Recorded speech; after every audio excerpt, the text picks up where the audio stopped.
I was elbow deep in the Revelator's port coupling housing when Rook called down from the salvage deck that he'd found something strange. Strange on a salvage run means one of two things. Either it's worth money or it's going to kill you. In my 11 years aboard the Revelator, I had learned that those two categories overlap more than any sensible person would like. I pulled my arm free, wiped the coupling grease on my thigh, and climbed the ladder. The battle had been over for maybe 4 hours. We'd been following the energy signature for 2, threading through debris fields where the dead of 2 fleets drifted in slow spirals, hull plates the size of buildings, cracked open like shells, personal effects, and cargo containers, and the occasional intact section of corridor tumbling end over end through the drift. In 11 years of salvage work, I had developed a way of looking at debris fields that was useful, and not the other thing, cataloging rather than interpreting. Mass, material composition, potential salvage value, not the other information the debris carried. The information about who had been inside it. The Revelator was built for exactly this kind of work. Arrive after the violence, strip what was useful, leave before anything else showed up to contest the field. Wake was good at finding the windows. I was good at keeping us alive inside them. We had been running this particular partnership long enough that we did not need to discuss its division of labor. The salvage deck smelled like ozone and scorched polymer. Stood beside the specimen table, with his arms crossed, and a look on his face I didn't like. Beside him, Olosna had his scanner raised, but wasn't moving it. He was just staring at the thing on the table. It was roughly the size of a fuel cell. The surface was dark. Not painted dark, but dark the way certain deep space minerals were dark, drinking light instead of reflecting it. The shape was not quite geometric and not quite organic. It had edges that seemed to change angle depending on where you stood. Points along the surface. If you looked long enough, you thought you could see something moving inside it, not like something else. "Where did you pull it from?" I asked. "The alien vessel," Rook said. "The large one. The one that wasn't ours. That got my attention. 2 fleets we'd found ruins of were human-flagged. A border patrol formation and what looked like a privateer convoy. The third vessel, the Wilson sitting on the edge of the debris field, with its hull opened like a flower from the inside rather than from an external strike, was not human. I had seen Keth architecture twice in my life. Once in a museum on Callard Station, behind triple-shielded glass, a fragment no bigger than my thumbnail mounted on white foam. Once at a distance, through the Revelator's forward ports, when a Keth observer vessel had passed us during a run near the outer reach. It had not acknowledged us. It had simply passed, the way a mountain passes when you walk through a valley. Keth were old. Not old the way civilizations called themselves old, when they meant a few thousand years of written history. Old the way geology was old. Their physical form was draconic in the academic sense. The xenobiologists used that word carefully, noting that the similarity to the ancient Earth mythological creature was either coincidence or evidence of something deeply unsettling about the universe's tendency to converge on certain shapes when it built apex predators, scaled, winged at the upper limbs, elongated cranial structure with a forward jaw articulation that had no human analog, binocular vision with an additional lateral receptor system that saw frequencies human instruments barely registered. They did not wage war the way we did. When the Keth destroyed something, it was because they had decided it needed to not exist anymore. And then it stopped existing. The 2 human fleets, whose wreckage we were picking through, had apparently rated that decision. And something from inside their vessel was sitting on my specimen table. "Nobody touched it barehanded?" I asked. "Gloves only," Olosna said. He was still not moving his scanner. "Emerson, the energy reading from this thing doesn't match anything in the database. It's not radiation. It's not electrical. The scanner is categorizing it as a localized field phenomenon and then stopping, meaning it doesn't know what it is, meaning it doesn't have a category for it." I looked at the artifact, and I know how this sounds, seemed to look back. "August's class unknown. Seal it in a containment sleeve and get it below decks," I said. "We'll figure out what it is when we're somewhere that isn't a fresh kill site." That was my first mistake. Not pulling it aboard, we needed the income, and the Keth vessel was clearly not going to object. but thinking we had the luxury of time before something came to claim it. We were 40 minutes into flux transit when the ship dropped us. Flux drive failures are not dramatic. There is no explosion, no alarm, no cinematic moment. The drive simply stops, providing its function. And you are no longer where you were going. You are wherever the math stopped working, which is usually worse. In our case, we came out of flux at the edge of a shipping lane we didn't recognize. With the Revelator's secondary power bus throwing faults across my board faster than I could categorize them. Was Artifer running for engineering before Wake's voice came over the comm. We've got a ship behind us. Came through the same flux exit we did. It's not friendly. I knew the ship. Not personally, but I knew the profile. The gunner. Carver's vessel. Carver was what happened when you took a man who had once been functional and stripped out everything useful over a period of years through bad decisions and worse company. He had run salvage operations once the same as us. He had crossed lines that salvagers didn't cross, stripping vessels that weren't fully dead, selling intelligence on other crews' routes to people who would use it badly. Wake had run with him before he came aboard, before Wake understood what Carver was. When Wake had left, he'd taken Emerson, me, and Olosna with him. He'd also taken a girl they'd found on a scavenge colony station. A child hiding in a storage locker with nothing but a broken toy and the kind of silence children develop when they've learned that making noise gets you hurt. Doc was 15 now, apprenticed to our medic, better with a suture kit than most people twice her age. Carver had not forgiven the leaving. "How long do I have?" I asked, wedging myself into the coupling housing. The power fault was a failed bridge junction. Not difficult, just time-consuming. "Not long," Wake said. "He's running attack posture." "Then I need 8 minutes. You have 4. I made it in 6. The Revelator shuddered back into full power, and Wake pushed us into a random flux vector. Before the gunner could get a targeting lock, we came out 2 systems over, in the gravity shadow of a gas giant that would mask our signature for at least a few hours. I sat on the engineering deck floor with my back against the housing and looked at my hands. The right one, a burns across 3 fingers from where I'd handled a junction component that still had charge on it. I wrapped it with what I had in my pocket, a strip of insulation tape, which was not ideal, and went to report to Wake. Crew assembled in the galley, 5 of us. Wake, me, Olosna, Doc, and Caleb, the clone. Caleb was on his 13th generation, which was the last the template would support. The genetic sequencing that enabled the cloning process degraded with each iteration, and the 12th had showed stress markers that told Doc and our medic that 13 was the ceiling. He knew this. He had known it since Doc told him 6 months ago, quietly, in the medical bay. He had not brought it up since. He continued to do his work, which was navigation and external systems monitoring, with the same focused competence he'd always had. Respected that more than I could articulate. We looked at each other around the galley table. The artifact sat in its containment sleeve at the center, still doing whatever it was doing to the scanner. The sleeve's emitters hummed at a frequency I could feel in my back teeth if I sat close enough.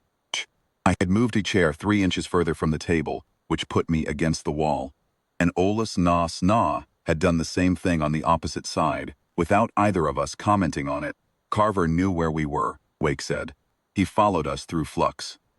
That means he was already tracking us before we pulled the artifact. He knew about the signal. Or someone told him, Olosna said. Or someone told him, Wake agreed. Either way, he wants this thing, and he has the gunner's firepower to take it. "What is it?" Doc asked. She was looking at it the way she looked at patients. Methodical assessment. No visible emotional response. Cataloging data. The same expression she'd had at 11 years old in that storage locker, when Wake had opened the door and she had looked at us from behind a ventilation unit with her toy tucked against her chest. Not fear, not relief, not anything you could name. Assessment. Taking in information until she had enough to proceed. She had grown into that quality, not out of it. "We don't know," I said. "The scanner won't categorize it. It came off the Keth vessel." Silence at the table. "Keth," Caleb said finally. "Yes," more silence. Caleb was on his 13th generation. The previous 12 had been, by all accounts, reliable and capable. The cloning process worked, as a functional matter, by re-imprinting a template on a new biological substrate, which meant that Caleb had the accumulated skills and orientation of his template without the specific memories of his individual iterations. Except for the fragments that bled through at the edges, the preferences and habits that seemed to persist in ways the process's designers had not fully accounted for. He had told me once, during a long transit with nothing to do, that he didn't think about the dying much. What he thought about was the arriving. Each time he woke up, there was a period of approximately 20 minutes in which the world seemed entirely new, and he had learned to be in that period as fully as possible before the familiar settled back in. He had not told me what he planned to do with the knowledge that 13 was the last. I had not asked. It was not my accounting to manage. We should return it, Olasna said. Put it back where we found it. Leave coordinates. Send us signal. The debris field is 2 systems behind us, Wake said, and Carver is between us and it. Then we find out what it is, I said, and we figure out who to sell it to, or give it to before Carver takes it from us. That was my second mistake, framing it as a logistics problem. Over the next 18 hours, while we ran deeper into unfamiliar space looking for somewhere to stop and think, I worked on the artifact. I did not do this by touching it. I did it with instruments, with the scanner running continuous passive reads, with Doc's medical imaging equipment adapted to scan its field emissions, with Caleb's navigation array cross-referenced against the spatial data embedded in the Keth vessel's debris. Assembled slowly was a picture. The Keth called it, or something like it. We were working with partial translation protocols, an archive, not in the way humans use that word, a repository of stored information. In Keth conceptual language, an archive was a living thing, a vessel that contained not just data but the capacity to convey it, to actually transfer meaning, not just symbols.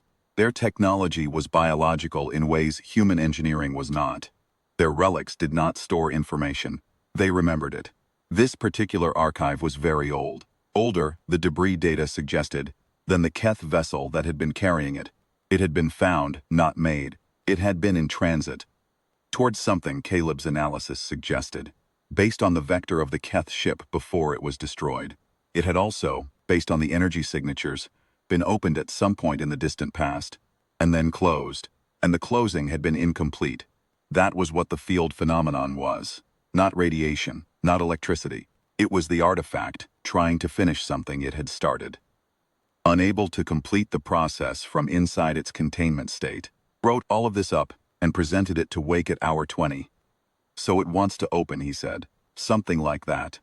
And we can't open it.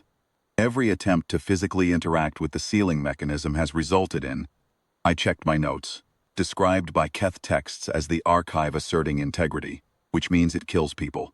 Rook, Wake said. Rook had been the first to touch it, bare-handed. Before I'd laid down the gloves-only rule, he'd collapsed on the salvage deck 6 hours after we pulled it. Doc had done everything she could. She had worked on him for 2 hours, without stopping. And she was 22 years old, and she was good at what she did, and it hadn't mattered. The energy interaction between the artifact's field and human biology was not survivable at direct contact intensity. It was not a toxin or a radiation dose that medicine could address. It was something else.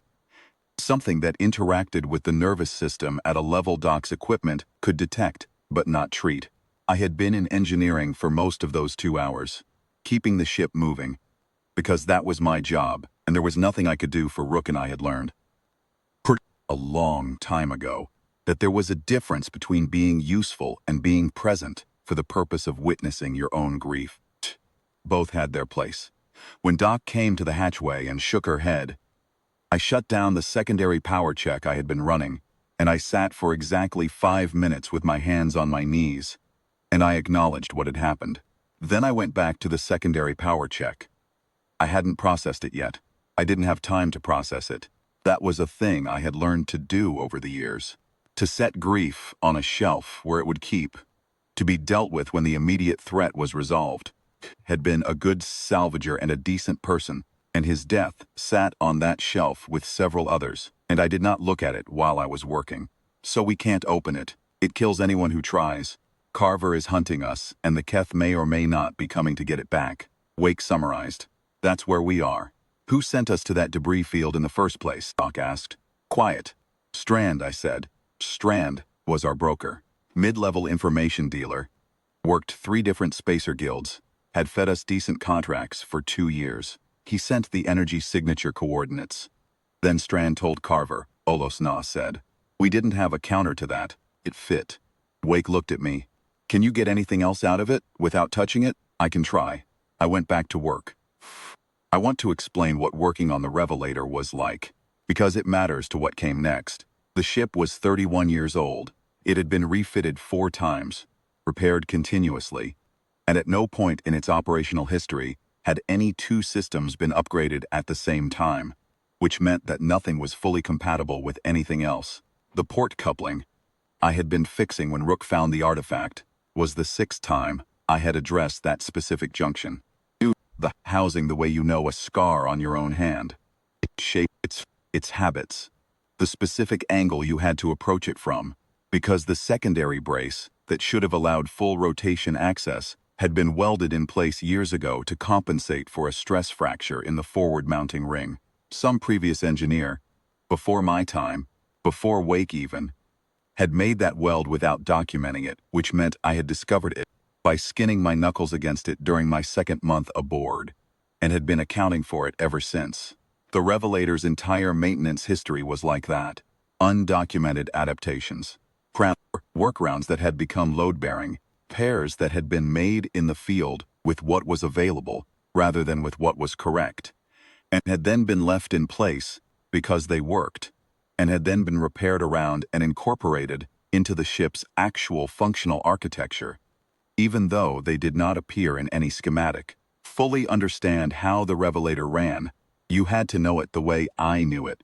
Not from the drawings, but from the lived experience of having your hands in every compartment of it over a decade. Working on the Revelator was not engineering in the textbook sense. It was negotiation. It was knowing that the starboard atmospheric processor ran 3 degrees hot and compensating for that in every calculation involving the cooling loop. It was knowing that the flux drive needed 90 seconds of warm-up time before the auto-sequencer would clear it, even when the board showed green, because the board's sensor calibration was 6 years out of date, and the actual readings were in the behavior of the vibration in the hull. I had kept that ship alive for 11 years, not because I was exceptional, but because I paid attention, because I was present in my hands while I was working, because I did not get so focused on the system I was addressing that I stopped noticing the one beside it. It was the same quality, I think, that made me good with injured things. I had, over the years, fixed a number of objects that other people had given up on. A broken navigational computer on Callard Station that 3 certified technicians had declared unrecoverable. A failed initialization sequence that they had misidentified as hardware failure, when the actual fault was a corrupted boot sector that had been caused by a prior botched repair. 4 levels deep in the dependency tree. I had found it in 2 hours, because I had followed the failure to its origin rather than addressing the symptom. A communication relay in a settlement on Vance's world that had been dead for a decade. Same principle. You find the thing that isn't working and you follow it back to where it stopped. You don't assume it's unfixable. You ask it what it needs. On the 38th hour after we pulled the artifact from the Keth wreckage, with the Revelator running quiet in the radiation shadow of a brown dwarf in Carver's ship somewhere behind us in the dark, I was doing a calibration check on the containment sleeve's field emitters when Caleb came to the door of the cargo bay. Keth vessel, he said. Incoming, not the wreckage we pulled from, a different one, smaller, scout configuration. I looked at the artifact. How long? 40 minutes before intercept range. Is it running hostile approach? It's not running anything. It's just coming directly for us. It knows exactly where we are. Of course it did. Wake, I called over the comm. Emerson, Carver is also moving. He must have been closer than we thought. He's coming in from the opposite vector. Going to be between them in 20 minutes. I looked at the containment sleeve. I looked at my scanner seat. I looked at the calibration notes I'd been making for 38 hours. Picked up the scanner and ran the sequence again. The artifact's field was doing something different than it had been doing 12 hours ago. The field emission pattern had shifted, become more organized, more directed. The containment sleeve was not dampening it the way it should have been. Either the sleeve's emitters were degrading, which was possible, or the artifact was adapting to the containment, which was not a category of behavior our equipment was designed to account for. The passive readings that my scanner returned were a series of waveform data points that I had been logging continuously for the past 38 hours. If you laid them out in sequence, which I had done on the cargo bay's display board because visual representation helped me think, they traced an evolution. The early readings were chaotic. The middle readings were organized but repetitive. Current readings were neither. They were sequential, each one building on the previous in a way that looked more and more clearly as the hours accumulated, like a process running toward a conclusion. The pattern looked, in the way that things sometimes look familiar, without you being able to name why, like a lock mechanism that was running its diagnostic sequence. Not a simple lock of a type I had no formal training in, built on principles I couldn't categorize. The underlying logic was recognizable. A system testing its own states, checking its own readiness, cycling through the conditions required to allow a transition from one mode to another. I was still looking at it when Wake's voice came back. Emerson, the Keth scout just fired on Carver. Pause. They're engaged. Full engagement. That buys us time, Olasna said over the comm. It buys us minutes, Wake said. Whoever wins comes for us next. We need to move. Move where? Doc asked. We have nowhere to go that they can't follow. Caleb came into the cargo bay. He stood beside me and looked at the artifact. The vector I worked out from the Keth ship's trajectory, he said, before they were destroyed. I ran the full projection. They were headed toward a set of coordinates approximately 6 light hours from here. Whatever is there, that's where the archive was going. Do you know what's there? Nothing on any human chart, but the coordinates are real. If we run for it, we lead them both there, he said. Yes.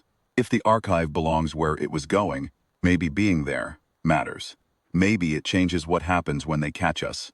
It was not a sound strategic plan. It was the kind of reasoning you arrive at when the sound strategic plans have all been exhausted, and you are down to working with what you have. It was also, I noted, the only option on the table that involved us going towards something, rather than away from it. I had run the Revelator in flight configurations often enough to know the difference in how it felt. The ship ran better toward, than away from, in the way that everything does. All right, I said. Tell Wake we ran. The Keth scout and the gunner were still engaged when we hit flux. I spent the transit, 4 minutes and 11 seconds of measured time, which felt longer and shorter simultaneously in the way flux always did. At the engineering station with the drive monitor running, watching the numbers stay within parameters. The artifact, in its dead containment sleeve, sat on the work table 2 meters from me. I did not look at it. I did my job. We came out at the coordinates Caleb had mapped, and the Revelator's sensors immediately began categorizing what was there. It was a station, or what had been a station, or what would be a station again. The structure was in a state that defied simple description. Parts of it were clearly very old and partially dismantled. Other parts appeared to have been recently rebuilt, with materials that were unfamiliar. The whole thing was arranged around a central chamber that was open to space, its hull folded back deliberately, like hands cupped around something invisible. The artifact's field emission went through the roof. It knows where it is, I said. Emerson, Doc said quietly. There's something alive on the station. She had the biological sensors running. The readings were unlike anything I had seen. Not human, not any cataloged species. But something massive, something old, something that was registering on the biological array the way a mountain registers on a seismometer. Not moving, not threatening, just present, tremendously, incomprehensibly present. Keth, Wake said. Not like any Keth on record, Doc said. The scale is different. The age indicators on the tissue density scan are. She stopped. My equipment doesn't have the range to give a number. Caleb looked at me. The archive was coming here, he said. To that thing. Behind us, 2 ships dropped out of flux simultaneously. The Keth scout, which had taken damage, and the gunner, which had not taken enough. Carver's voice came over the open comm. He was broadcasting on every frequency, which was what he did when he was past negotiation and into performance. Wake. You are a small, slow man who has never understood what he was carrying. Hand over the device, and I will let the rest of your people live. This is a one-time conversation. Wake's voice back was quiet. This isn't about you and me anymore, Carver. It's always been about you and me. Everything else is weather. The Keth scout did not broadcast. It simply moved between us and the gunner, taking a position that was unmistakably territorial. A claim. This is ours. Back away. Carver fired on the scout. I had the artifact on the work table in front of me. The containment sleeve had fully failed. The emitters were dead, whether from the artifact's adaptation or from Carver's weapons discharge vibrating through the hull, I couldn't tell. The artifact sat bare on the steel table, its dark surface cycling through the field emission pattern I had been studying for 2 days. The revelator took a hit. Secondary blast. Carver had missed the scout and the spread had caught our stern. The impact threw me against the table. My hands went out to catch myself, and the right one, the burned one, with the insulation tape still wrapped around 3 fingers, came down directly on the surface of the artifact. I want to be precise about what happened, because I have thought about it many times since, and precision is the only honesty I can offer. It did not kill me. The field which had killed Rook in hours, which had, as I would later understand, destroyed the various Keth archivists who had attempted to access it over the centuries since it was found, which had in the ship's computer been flagged as lethally interactive with organic tissue, did not kill me. What it did was ask me something, not in language, not in any sensory register I can cleanly describe. It was more like a mechanical interface, the feeling of a connector aligning, of 2 systems that had been trying to communicate across an incompatible protocol, suddenly finding a common format. The artifact's field touched the electrical signal of my nervous system and found something in it that it recognized, or that it was looking for, or that it had been designed, millennia ago, by minds that operated on principles I can barely sketch, to respond to. I think it was the burn, specifically, the interrupted circuit that the burn had created in the nerve endings of my right hand. The incomplete signal, the gap in the pattern.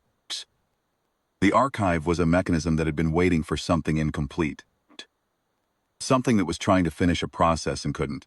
It found the analog of itself in the damage in my hand, and it opened. I did not see this happen. I heard it. A sound that was not a sound, a pressure change that was not air. And then a light that was not visible light, but that I saw anyway. And then I was sitting on the floor of the cargo bay with my back against the specimen table, and right hand held up in front of my face. Not because I had chosen to look at it, but because I was trying to understand why it felt the way it felt. Burn was gone. That's the simple part. The more complex part is that I had a sense, at the edges of perception, of something very large becoming aware of me. Wake's Emerson, what just happened? I'm not sure, I said, which was accurate. I stayed on the floor for another few seconds, running a personal inventory. Both hands, both arms. The sensation in my right hand was not the absence of sensation. It was a return of sensation, the specific quality of nerve signal that the burn had been suppressing. I opened and closed my fingers. The movement was clean. No catch, no compensation for damaged tissue. The skin was unmarked. I had spent 11 years working with my hands. I knew exactly what they felt like from the inside, which joints ran stiff in cold conditions, which calluses sat where. The particular in the pomflum where right thumb had dislocated it 9 years ago against a cargo restraint. All of that was still there. The burn was not. The archive had not healed me. That framing would be too large, too intentional. It had completed a circuit that was incomplete. And in doing so, it had corrected collateral damage the way a system reset sometimes corrects faults that were incidental to the primary failure. I was a secondary consideration. The archive had opened. And in opening, it had resolved the impedance in my hand, because the impedance was in the path of its signal, not because it had any particular interest in my welfare. Or maybe that was wrong. I still don't know. The Keth scout just stopped moving. It's just stopped, sitting there. And Carver is trying to hail the scout and getting no response. He's confused. A pause. He's powering up weapons again. I stood up. The artifact was open. I could tell without looking at it directly. The way you can tell a door is open from the change in the draft in a room. Something had shifted in the air of the cargo bay, in the pressure of the space around me. The emptiness above the work table had a different quality than it had had before. The dark surface of the archive was no longer cycling through its field emission pattern. It was still, the stillness of completion, not the stillness of dormancy, like a mechanism that has reached its end position and settled. I looked at it for a moment. "Wake," I said. "Get everyone away from the hull. Inner compartments only." "Why?" "Because I think something is about to happen outside, and I don't want us near the hull when it does." I was right about that, at least. Caleb came to the cargo bay hatch. He looked at the artifact, and then he looked at me, and his expression was not frightened. He was calm in the way he had been calm for the past 6 months. The calm of someone who has made his accounting and found it satisfactory. "The archive is open," he said. "Yes. What did you do?" I fell against it. He was quiet for a moment. Something moved in his expression. Not surprise. More like recognition. The particular quality of a thing falling into place after you have been waiting for it to do so for a long time, without knowing you were waiting. He had told me once that each generation of him arrived with a set of intuitions that he couldn't source. Orientations, inclinations, strong senses about things that he couldn't explain by reference to any specific memory. This was one of them, I think. Some sense he had been carrying since the 12th generation touched the archive and died. "The information in me when the artifact killed my previous generation," he said. "I've been trying to understand it. It isn't operational instructions. It isn't a code or a key. It feels like context, like background that makes something else make sense."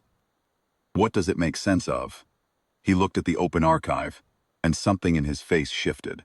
"The archive was built for a specific recipient," he said slowly. "Not a species, not a civilization. A type, an entity. The Keth designation is," he paused. "I don't have the word for it in any language I know. Something like the one who repairs what is broken without being asked." The hull shuddered. Not from weapons impact. Something else. A resonance. A response. I felt it in my feet through the deck plates. Not a violent vibration. A low, sustained frequency. Like a very large object acknowledging something. "The station," Caleb said, looking at his wrist display. "The entity on the station. It's awake." What came next I can only describe in the terms available to me, which are inadequate. The structure of the station reconfigured. This happened over approximately 4 minutes, and the Revelator's forward cameras recorded it. And I have watched that recording many times. And it still does not fit cleanly into the categories I have for things I have seen. The folded back hull of the central chamber straightened. The partial construction completed itself. Materials moved without mechanical agency, assembling into configurations that were deliberate and precise and informed by an aesthetic sensibility entirely unlike any human architecture. And in the center of the chamber, something moved. Keth, as I said, were described as draconic by the xenobiologists, with all appropriate cautions about the word. The entity on the station was Keth in the way that a mountain is a rock, accurate as far as it goes, entirely insufficient as a description. It was the largest living thing I have encountered. It was, from the scale data Caleb pulled from the station's active systems, when they came online, approximately 400 meters from the elongated tip of its cranial structure to the end of its tail. The upper limbs, which in smaller Keth function as wings, did not function here as wings. They were something else. An organ with no human analog, folded against the body the way a book is closed. It looked at the Revelator. Is the wrong word. It became aware of the Revelator, the way a person becomes aware of the sound of their name in a crowded room. A shift in attention that reorganized everything. Carver fired on it. I do not know what he was thinking. I have tried to construct the reasoning and I cannot. The gunner's weapons were not insignificant. Carver had upgraded them over the years, and they could do serious damage to a vessel, our size or smaller. Against this, they were the equivalent of a man throwing a stone at the side of a cliff to make it move. The entity did not respond to the weapons I fired in any way that registered on my sensors as a defensive action. It simply continued what it was doing, which was. I understood this as the archive's field made the communication possible, receiving. The open archive was transmitting. It had been trying to transmit for a very long time. And the nature of the transmission was the kind of thing you cannot translate without losing what it is. The closest I can get, with the understanding I assembled over the following days from the fragments of context Caleb had been imprinted with, is this. The archive contained the record of a specific act. Something that had happened once in a particular place that the entity had commissioned to be preserved. Not because it was strategically significant, because it had been important in the way that certain things are important, and cannot be reduced to utility. The Keth word for it does not translate. The closest human approximation from what I can assemble is something between witnessed kindness and the moment the record was corrected. The archive had been carrying this for a long time, and it had been closed, and unable to deliver what it was carrying, and it had been trying to complete the delivery, and it had been opened by accident, by a human salvager with a burn on her hand. Carver fired again, and again. On the third volley, the Keth scout, the smaller vessel that had been sitting motionless since the archive opened, moved between the gunner and its line of fire, aggressively, just structurally, an interruption. Carver switched to calm. Wake. I don't know what you opened or what's happening, but I want you to know that whatever you got from this, you are going to spend the rest of your life paying for it. I am patient. Wake's voice, dry-noted. Carver, the entity, spoke, not on any comm frequency. Through the station's systems, which had come fully online and interfaced with the Revelator's sensor array, without asking permission. The translation was imperfect. Our protocols were not built for Keth linguistic structure, but the content was not ambiguous. It said, the archives received. It said, the carrier is recognized. Then it said something that took me 3 days to fully parse, even with the context Caleb had been carrying. And what it meant was this. That the archive had chosen well when it opened to me, in the same way that certain lock socks choose well. That a mechanism recognizes, not just the correct configuration, but the correct intention behind the configuration. That an archive about repair, about the completion of interrupted things, about a specific act of care in a specific forgotten moment, had found its way into the hands of a woman whose particular competency was looking at broken systems and asking what they needed. I sat with that for a long time. I am still sitting with it. What happened in practical terms? The Keth scout transmitted a vessel classification change for the Revelator to every active Keth navigational system within range. Not a designation I had a word for, something that functioned like a flag, a marker, the equivalent of a notation in a database that says, this one is not to be touched, not because it had done anything military or demonstrated any power, because it had done a particular kind of small and ordinary and necessary thing at the correct moment. Carver would find out about this eventually. He would find that every Keth vessel in every lane the Revelator traveled through knew who we were. He would find that the insurance value of hunting us had inverted. He did not know this yet, standing off from the station in the gunner. He knew only that something had happened that he didn't understand, which put him at his least predictable. He's going to come at us, Wake said. Yes, I said. Let him. I was watching the entity through the forward cameras. It was doing something with the station now. The reconfigured hull had folded back out, and the open chamber geometry was returning, settling back into waiting. It had been waiting for a very long time. Whatever the archive had carried, it had needed it, and now it had it, and it was returning to the mode of patient permanence that was its natural state. Before it did, before the attention shifted away, it said one more thing through the station's systems. The translation was rough. What it communicated, as best I could assemble, was something like, the one who repairs without being asked does not know what she repairs. This is the condition of the work. The work is valid. Carver came in fast and hard. He had made his calculation. Whatever was happening, the big entity wasn't engaging him, and Wake's ship was smaller and slower than the gunner, and he had 11 years of frustration to spend. I had 11 years of knowing the Revelator. I routed secondary power to the maneuvering thrusters through a bypass that was not in any formal system diagram, but that I had installed 2 years ago, because the primary routing had a lag in cold conditions, and I had gotten tired of compensating for it manually. The bypass saved approximately 0.3 of a second in thruster response time, which sounds insignificant until you are doing close-range evasion in a vessel that was designed for cargo hauling and has the turning radius to prove it. I ran the flux drive at 112%, which I was not supposed to do, but which the drive could sustain for approximately 90 seconds before the coolant system needed intervention. The field emitters would run hot, and the secondary coil housing would need inspection afterward, and the coolant loop would require a bleed. I knew all of this, and I made the call anyway, because 90 seconds of overpowered flux geometry was exactly what Wake needed. I gave Wake those 90 seconds, and Wake used them the way Wake used things that were given to him, completely, without waste.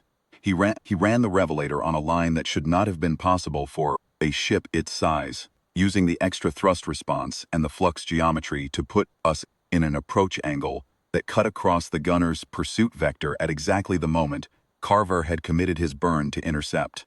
The gunner is faster in a straight line. It is not faster on a vector change after a committed burn.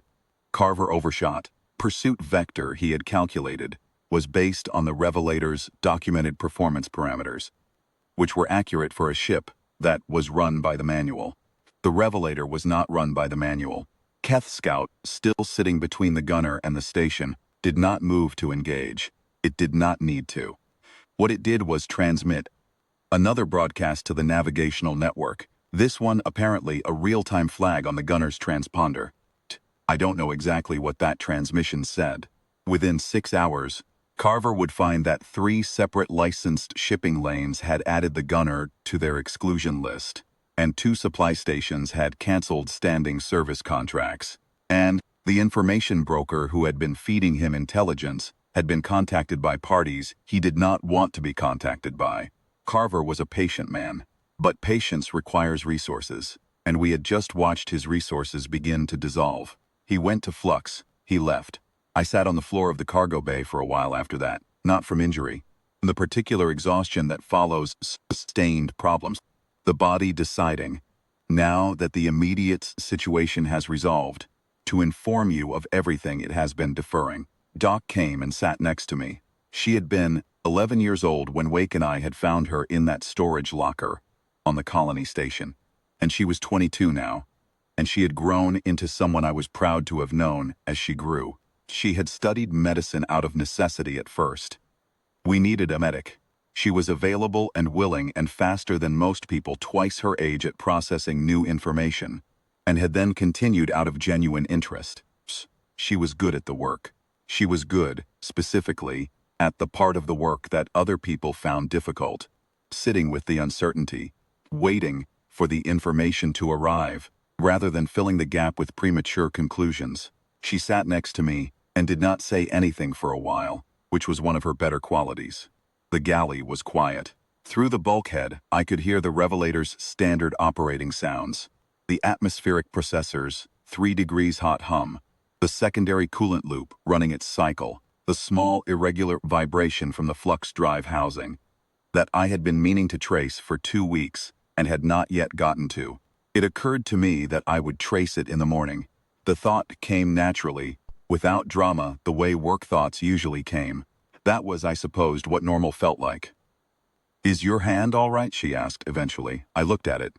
Burn was gone. The nerve-ending pattern had been.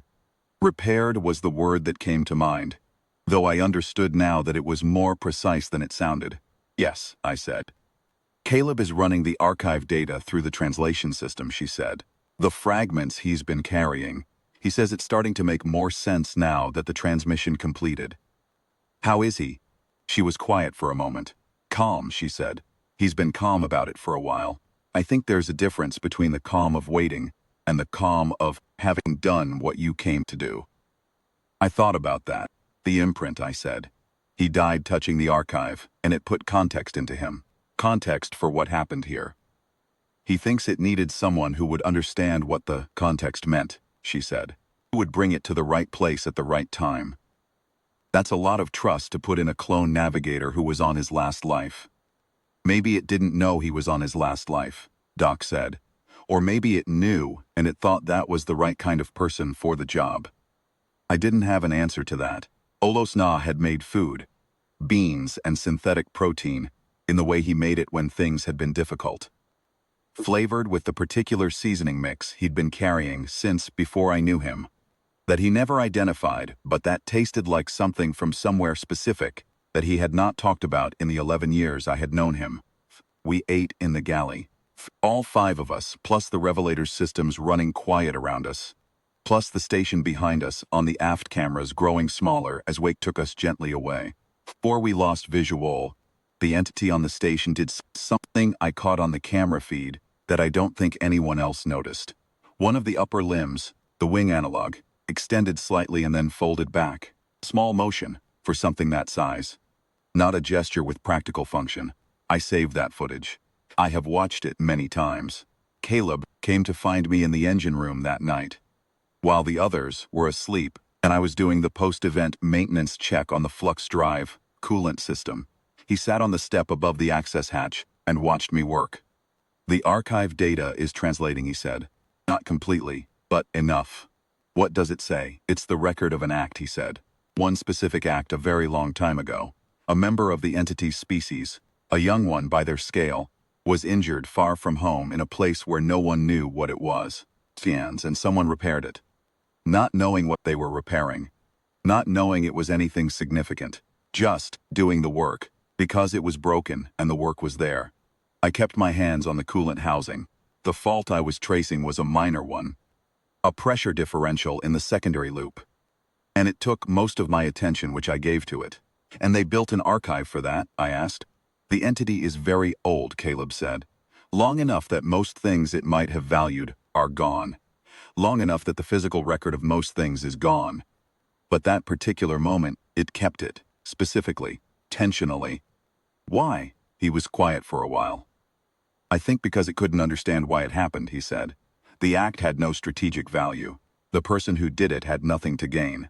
They just repaired what was broken because it was in front of them, and they had the ability to do it. He paused. Something as old as that entity, and as large and as alien. I think that particular category of act is genuinely incomprehensible. Not negatively. It just doesn't have a framework for it. And the archive was trying to deliver that record. For a very long time, yes. To the entity, which had been waiting for it. I got the fault isolated. Pressure differential in the secondary loop seal. A slow weep. Nothing critical. An hour's work to seat the new gasket properly. I filed a mental note and moved to the next item on the check. Why did it open for me and not for the Keth Archivist? I asked. Caleb was quiet for long enough that I looked up at him. I think, he said carefully, that the archive was carrying a record of a specific type of act. And to transmit a record of that type of act, it needed to be opened by someone who performed that type of act, not someone who was trying to access it, not someone who was trying to understand it, or catalog it, or use it, someone who was just working, who touched it on accident because they were reaching for a wrench. I sat with that. The Keth archivists who tried to open it, I said. They were too intentional. They understood what it was, he said. They came to it with purpose. The archive needed to be opened by someone who didn't know what they were doing, someone who repaired things without being asked, without waiting to understand the significance, without expecting recognition. A pause. Someone who would have fixed the coolant seal, even tonight, after everything that happened today, because it needed fixing. The seal I had just written the mental note about. The one I was going to address in the morning. I looked at my right hand. The hand that had come down on the artifact because I was trying to catch myself when the hull shook. The hand that had been reaching for nothing in particular. Protecting nothing in particular. Acting out of 11 years of automatic reflex that said, "Something is falling. Put your hands out," I said. Well, Caleb agreed. I finished the check. It took 40 minutes. When I was done, I climbed out of the access hatch and sat beside Caleb on the step, and we were quiet together for a while, and the Revelator moved through the dark. And somewhere behind us on a station that predated human spaceflight, by more than recorded history could account for, something very large had received what it had been waiting for. In the morning, I sealed the coolant loop gasket. It took about an hour. I did not think about what it meant. I just did the work. Because the work was there, and the ship needed it, and that was the kind of person I had always been. I had not chosen it particularly. It was just what I was made of. Maybe that was the point. Maybe that was the whole point. Rook's death sat on the shelf where I had put it, waiting for me to deal with it. I took it down that morning, in the engine room, by myself, with the flux drive warm and running clean around me. Did not have the right words for it. I had never had the right words for that particular kind of loss. I had the work, and the ship, and the people on it, and the steady habit of showing up to the next broken thing with my hands ready. He had been a good salvager and a decent man, and he had died touching something he didn't understand. And I had failed to warn him in time, and I would carry that. The entity on the station had a word for carrying something. A word in its language that was not human but that translated badly as something between burden and trust. Something you are given because you can hold it. I held it. I went back to work. Wake found me at the coupling housing at midday. The same port coupling housing I had been in when Rook found the artifact. What felt like a long time ago. Is trying to reach us, he said. Status on the job. What are you going to tell him? I don't know yet. He leaned against the housing, watching me work. The Keth flag on our registry. The scout transmitted it to every navigational system in range. Do you know what it says? Not exactly. Caleb translated it this morning. The closest approximation is, he paused, something like vessel under archive protection. Do not impede. I kept working. That's going to change some things, Wake said, in terms of what lanes we can run, what contracts we can take, whether Carver is going to come back. He'll come back, I said. Eventually. He's patient. I know. Wake was quiet for a moment, but he'll think longer about it now. And some of those lanes we couldn't run before, the ones near Keth territory, those might be open to us. Might be. You're not excited about this. I pulled the coupling free, checked the seal, found the fault I had expected to find. A hairline fracture in the housing wall, very small, manageable for now, but worth addressing, before it became something larger. I made a note, Caleb is on his last life. Carver is going to be a problem for as long as he's breathing. Strand sold us to someone who wanted to kill us. I seated the coupling back. And someone very old and very large decided that my habit of fixing things without asking questions was significant. Isn't it? I thought about the archive, about the record it had been carrying, about someone a very long time ago, repairing a young Keth in a place where no one knew what the Keth were or what they would become. Not knowing, just working. Probably, I said. But I'd have done it anyway. Wake laughed. Not a big laugh. Wake didn't do big laughs. A quiet one, the kind that meant he had heard something true. Off the housing and walked back up toward the bridge. Tightened the coupling seal. Verified the torque. Put my tools away in the order I always put them away, and went to find out what needed doing next. The revelator moved on through the dark. All systems nominal, or close enough. That was enough.